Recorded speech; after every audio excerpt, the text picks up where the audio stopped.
AWGP youth TV प्रस्तुत करते हैं पूज्य गुरुदेव के मार्मिक संस्मरण। लेखक हैं पंडित लीलापत शर्मा, स्वर है प्रखर सक्सेना का। हमारे जीवन का अनुपम सौभाग्य और संयोग ही कहा जाना चाहिए कि हमें एक अवतारी चेतना का गुरुसत्ता के रूप में सानिध्य संरक्षण मिला।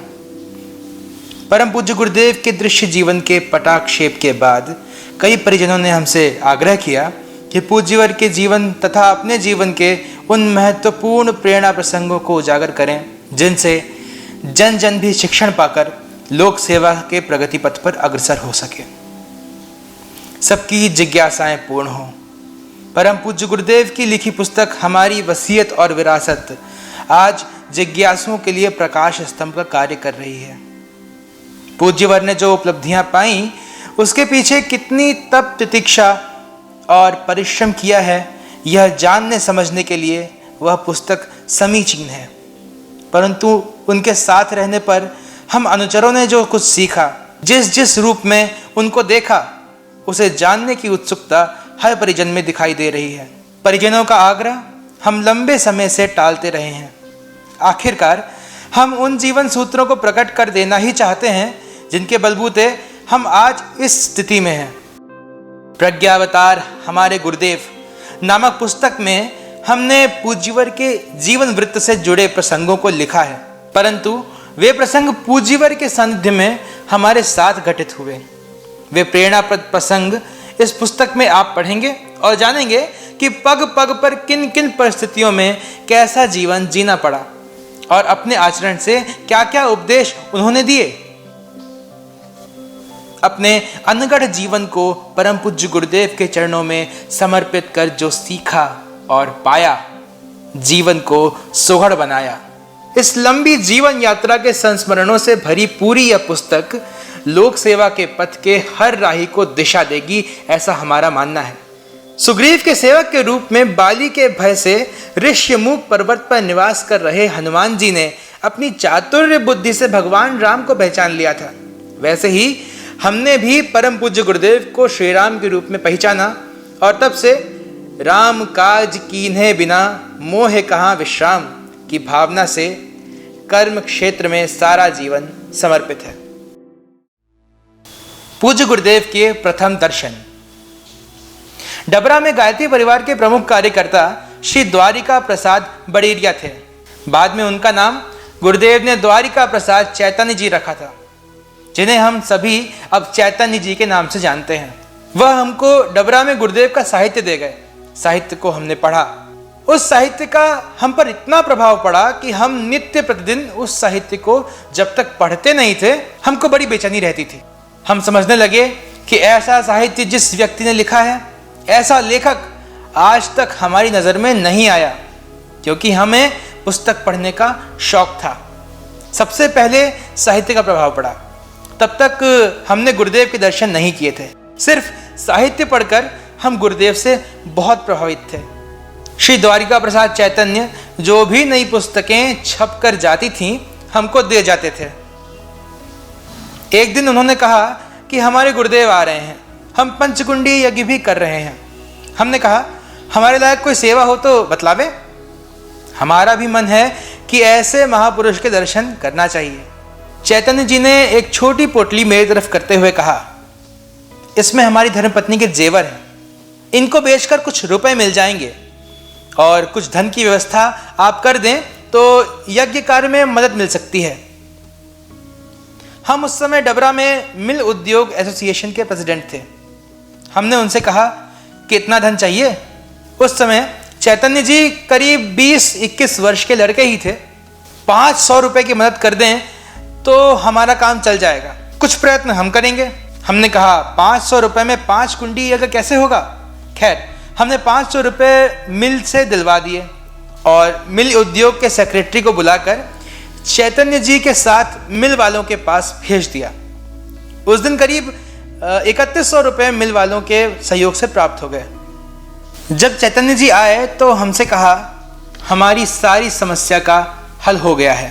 शायद यह सन 1956 की बात है। उस समय बहुत शानदार यज्ञशाला बनी। हमने मिल के इंजीनियर और अन्य स्टाफ से कहा कि तुम यज्ञ में मदद करो, क्योंकि हम पहले से गायत्री के उपासक थे ही और वह गायत्री यज्ञ था। द्वारिका प्रसाद जी ने हमसे कहा, इस यज्ञ का यजमान आप बन जाएं। हमने सहमति दे दी। तब कलश यात्रा निकाली। उस समय डबरा में एक सन्यासी आश्रम था।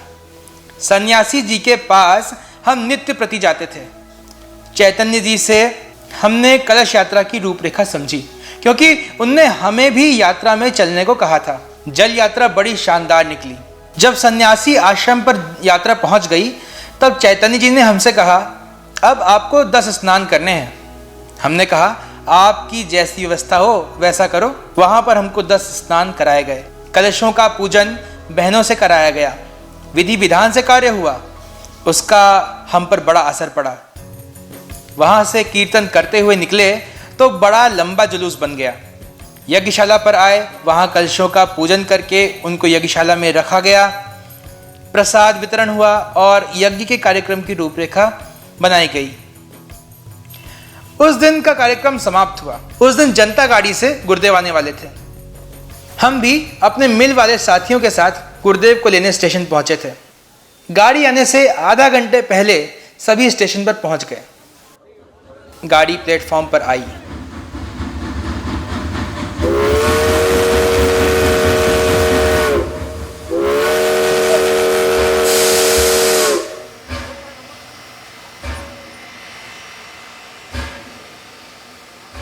हम सब भाइयों के हाथ में माला थी। हमने प्रथम श्रेणी व द्वितीय श्रेणी के सभी डिब्बे देखे। उस समय ट्रेन में तृतीय श्रेणी के डिब्बे भी लगते थे। किसी में भी गुरुदेव नहीं मिले। हमने सोच रखा था कि गुरुदेव त्रिपुंड लगाए हुए होंगे, गले में रुद्राक्ष की माला होगी, भगवा वस्त्र होंगे, जैसे साधुओं के होते हैं। वैसा स्वरूप हमारे दिमाग में घूम रहा था, परंतु ऐसा व्यक्ति हमको कोई भी दिखाई नहीं दिया। हम निराश हो गए कि गुरुदेव नहीं आए।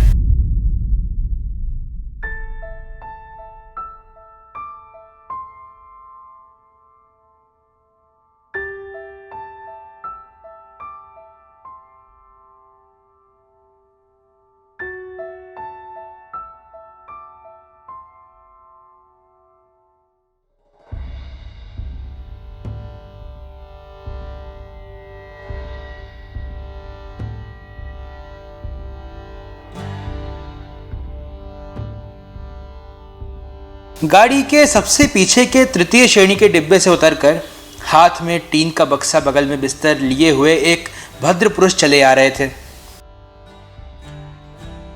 चैतन्य जी दौड़कर गए, प्रणाम किया और बक्सा तथा बिस्तर उनके हाथ से ले लिया। हम देख रहे थे। हम सभी ने समझा इनके कोई रिश्तेदार आ गए हैं। घुटनों तक का कुर्ता था तथा जवाहर कट पहने हुए थे। हमको विश्वास ही नहीं हुआ कि यही गुरुदेव हैं। चैतन्य जी ने इशारे से कहा, यही गुरुदेव हैं। हम सभी भाइयों ने गुरुदेव को प्रणाम किया। गुरुदेव को देखकर हमको ऐसा लगा कि ये सचमुच भारतीय संस्कृति के प्रतीक हैं। जब हमने उनके साहित्य को पढ़ा, तब हमारे दिमाग में सबसे अच्छे लेखक का स्वरूप आया। जब स्टेशन पर सादगीपूर्ण वेश में देखा, तब भारतीय संस्कृति के दर्शन हुए। स्टेशन से जुलूस के साथ गुरुदेव को यज्ञशाला में ले आए।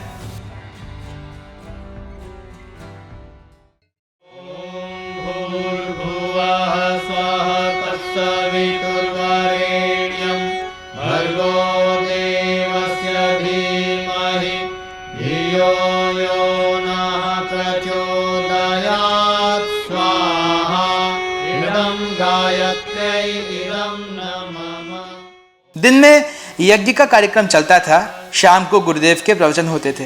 पहली बार जब गुरुदेव का प्रवचन सुना, तब हमने कहा, ये तो बड़े क्रांतिकारी हैं। बड़ा ही क्रांतिकारी प्रवचन हुआ था। समाज के प्रति बड़ी टीस थी। उनका प्रवचन सुनने के बाद हमने उनमें एक बड़े क्रांतिकारी की झलक देखी। व्यक्ति के व्यक्तिगत दोषों तथा समाज में फैली कुरीतियों के प्रति उनके हृदय में बड़ी टीस थी। प्रवचन के बाद गुरुदेव जब मन से नीचे आए, तब चैतन्य जी से कहा कि बेटा, तुमने तो यज्ञ की बड़ी अच्छी व्यवस्था की है और भोजन तथा ठहरने की भी अच्छी व्यवस्था है। तुमको इसके खर्च के लिए बड़ा ही परिश्रम करना पड़ा होगा। द्वारिका प्रसाद चैतन्य जी ने कहा, गुरुदेव, आपके आशीर्वाद से हमको एक दिन में 4-5 लोगों से ही इस खर्च की सारी व्यवस्था बन गई। हम वहीं खड़े थे।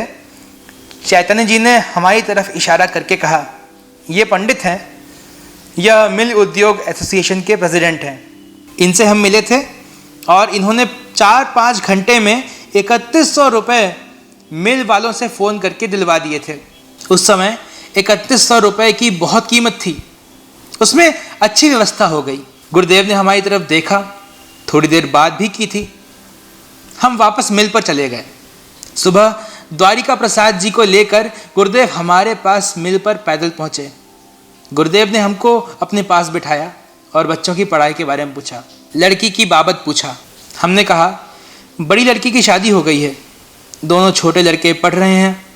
सबके स्वास्थ्य के बारे में पूछा, जैसे कोई पिता अपने पुत्र से अपने परिवार की सारी बात पूछता है। हमारी माँ हमको 2 वर्ष का छोड़कर स्वर्गवासी हो गई थी। 8-10 वर्ष के थे तब पिताजी का स्वर्गवास हो गया।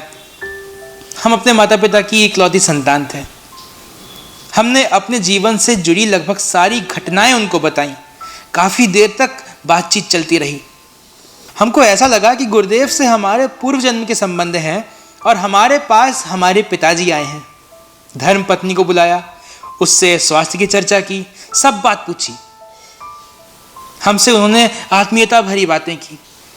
हम पर उनका बड़ा असर पड़ा। यज्ञशाला को जब आने लगे तब हम भी उनके साथ यज्ञशाला तक पैदल आए। यज्ञ प्रारंभ हुआ। पूर्णाहुति के बाद गुरुदेव का प्रवचन हुआ। उसमें उन्होंने एक बुराई छोड़ने और अच्छाई ग्रहण करने का संकल्प लेने को कहा और कहा, जो एक बुराई नहीं छोड़ेगा, एक अच्छाई ग्रहण नहीं करेगा, उसको यज्ञ का लाभ नहीं मिलेगा। आप लोगों ने हमको बुलाया है तो दक्षिणा देकर जाना चाहिए। जिसने यज्ञ नहीं किया है और दक्षिणा देकर जाता है, उसको यज्ञ का लाभ अवश्य मिलेगा। सबको अपने पास बुलवा कर पूछते रहे कि क्या बुराई छोड़ी, क्या अच्छाई ग्रहण की है। सैकड़ों ने बीड़ी, सिगरेट, मांसाहार, शराब, जुआ आदि बुराइयां छोड़ी। एक अच्छाई गायत्री मंत्र का जप, चरण स्पर्श, मीठा बोलना, भगवान को भोग लगाकर खाने की अच्छाइयां ग्रहण की। हमने आज तक ऐसा यज्ञ नहीं देखा था जिसमें इस प्रकार की बुराई छुड़ाई जाती हो। हमने गुरुदेव से पूछ ही लिया कि बुराई छुड़ाने तथा अच्छाई ग्रहण करने का यज्ञ से क्या मतलब है। जितने भी यज्ञ हमने देखे हैं वहां तो पंडित यज्ञ कराते हैं, मंत्र बोलते हैं, परंतु बुराई कोई नहीं छुड़ाता। आपने तो एक नया तरीका इस यज्ञ में अपनाया है। गुरुदेव ने कहा, बेटा, यज्ञ तो प्रतीक है, कर्मकांड ही सब कुछ नहीं है। यज्ञ तो हमारी डुमडुमी है। हम लोगों को कहा करते हैं कि अपनी बुराई छोड़ना तथा अच्छाई ग्रहण करना ही यज्ञ का उद्देश्य है। जो खाली मंत्र बोलकर प्रवचन देकर यज्ञ करते हैं वह भ्रम में डालते हैं और अपना अहम पूरा करते हैं। इसका हम पर बहुत असर पड़ा। गुरुदेव की विदाई का समय आया। गुरुदेव ने कहा, बेटा, पत्र व्यवहार हमसे करते रहना तथा इधर हमारे विचारों को फैलाना। द्वारिका प्रसाद अभी बच्चा है, इसकी मदद करते रहना। हमने कहा, गुरुदेव, जितना समय हमारे पास होगा उतना समय प्रचार में अवश्य लगाएंगे। गुरुदेव के पत्र हमारे पास इस कार्यक्रम के बाद आने लगे थे। इन पत्रों को हमने अभी हाल ही में पत्र पाथेय नामक पुस्तक में छापा है। हम भी गुरुदेव के पास पत्र लिखते रहते थे। अब हमारा मन गायत्री परिवार की ओर आकर्षित हो गया था। हम उनके सभी कार्यक्रमों में भाग लेने लगे थे। धीरे धीरे हमने कर्मकांड कराना भी सीख लिया। घर घर यज्ञ भी कराने जाने लगे।